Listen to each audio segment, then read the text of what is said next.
వివిధమైనటువంటి వాటిని ధరించుకొని అనేక విధాలైన అలంకరణలతో నిండిన సంఘంలో ధరించుకోవలసినటువంటి ఏమిటో అపోస్తుడైన పౌలు ఈ రోమా సంఘానికి ఖచ్చితంగా తెలియజేస్తామన్నాడు.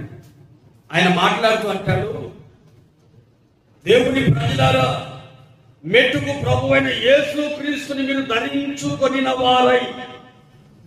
ఏం ధరించుకోవాలి అంటే యేసు క్రీస్తుని ధరించుకొనిన వారై.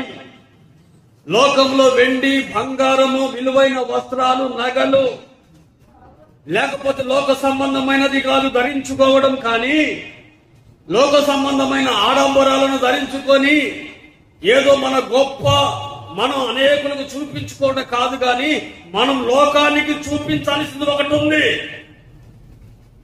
లోకం నుండి వేరుపరచబడి, లోకంలో నుండి మనం వేరుపరచబడి, క్రీస్తుని నమ్మి యేసు క్రీస్తు రక్తంలో కడగబడి పరిశుద్ధ సంఘముగా సమకూర్చబడుతూ సంఘములు అంటుకట్టబడి నడిపించబడుతున్న మనం లోకానికి చూపించవలసినది ఒకటి ఉన్నది.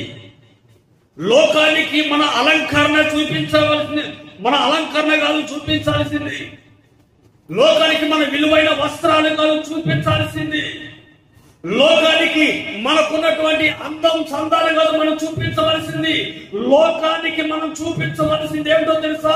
యేసు క్రీస్తుని ధరించుకొని ఆయనను చూపించే వారిగా మనం ఉండాలి.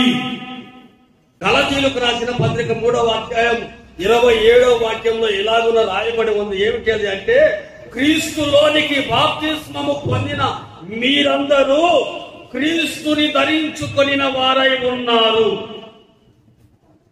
యేసు క్రీస్తులో బాప్తిస్మం పొందిన వారు, లోకాన్ని విడిచిపెట్టిన వారు, పాపాన్ని విడిచిపెట్టిన వారు, యేసు క్రీస్తుని సొంత రక్షకునిగా అంగీకరించిన వారు, లోకానికి దూరంగా ఉన్నవారు, క్రీస్తులోనికి బాప్తిస్మం పొందినటువంటి వారందరూ కూడా క్రీస్తుని ధరించుకొనిన వారే.